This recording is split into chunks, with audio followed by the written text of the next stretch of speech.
Viewers మనం వచ్చేసి గద్య భాగము 6వ తరగతి తమిళనాడు గవర్నమెంట్ చూస్తూ ఉన్నాము. దీపావళి భారతీయుల ముఖ్యమైనటువంటి పండుగల్లో దీపావళి ఒకటి. ఈ పర్వదినము ప్రతి సంవత్సరము ఆశ్వయుజ బహుళ అమావాస్య నాడు వస్తుంది. దీపావళి అంటే దీపాల వరుస అని అర్థం అనమాట. దీపాలను వచ్చేసి వరుసగా అలంకరించి ఆ యొక్క అమావాస్య నాడు మనము దీపావళిని బాగా జరుపుకుంటామన్నమాట. ఈ పండుగ దినం వచ్చేసి ప్రతి ఇంట దీపాలను బారులు తీర్చి వెలిగిస్తారనమాట. బాగా ఇంటి ముందు వచ్చేసి గోడలపైన వెలిగిస్తారు.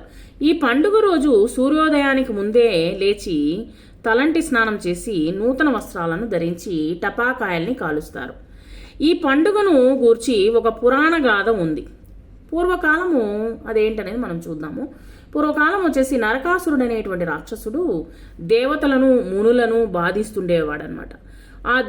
ఆ దుష్టుని బాధలకు తాళలేక అంటే ఓర్చుకోలేక వారందరూ శ్రీకృష్ణుని చెంతకేగి శ్రీకృష్ణుడి దగ్గరికి వెళ్ళి కాపాడమని మొరపెట్టుకున్నారనమాట. అప్పుడు శ్రీకృష్ణుడు సత్యభామ సహితుడై అంటే శ్రీకృష్ణుడు వచ్చేసి వాళ్ళ భార్య అయినటువంటి సత్యభామని కూడా తీసుకుని వెళ్ళాడనమాట. సహితుడై నరకాసురుని పైన యుద్ధానికి వెళ్ళాడు. ఆశ్వయుధ బహుళ చతుర్దశి నాడు శ్రీకృష్ణుడు నరకాసురుని సంహరించాడనమాట. ఆ దినానికే నరక చతుర్దశి అని పేరు. ఆ రోజు వచ్చేసి నరక చతుర్దశి అని పేరు పెట్టారు. దుష్టుడైనటువంటి రాక్షసుడు మరణించినందుకు గుర్తుగా ప్రజలందరూ ఏటేటా దీపావళి పండుగని జరుపుకుంటున్నారు.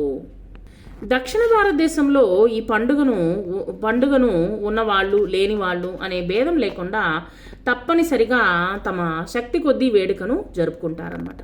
కొన్ని ప్రాంతాల్లో ఈ పండుగ రోజు సాయంకాలము లక్ష్మీ పూజ కూడా చేస్తారు. ఇది వచ్చేసి కంపల్సరీగా లక్ష్మీ పూజ అనేటువంటి చేస్తారు. ఈరోజు పల్లెటూళ్ళ కంటే పట్టణాలు మిక్కిలి కలకల్లాడుతూ ఉంటాయి. పండుగలు మనకు సంతోషాన్ని ఐకమత్యాన్ని కలిగిస్తాయి.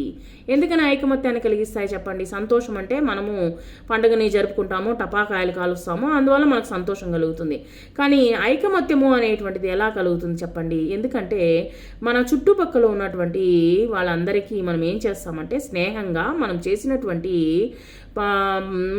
చేసినటువంటి స్వీట్స్ అన్నిటినీ మనము మురుకులు ఈ యొక్క మనం చేసినటువంటి అనేకమైనటువంటి తినుబండారాలని మనం ఏం చేస్తామంటే ఆ పక్కన ఉన్నటువంటి వాళ్ళకి వచ్చేసి మనము అందిస్తాము.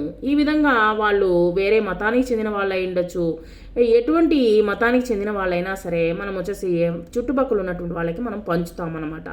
ఈ విధంగా మనం పంచడం వలన మనం అందరము ఒకటే అనేటువంటి భావన కలుగుతుంది. సో ఇది ఐకమత్యాన్ని కలిగిస్తుంది అనమాట.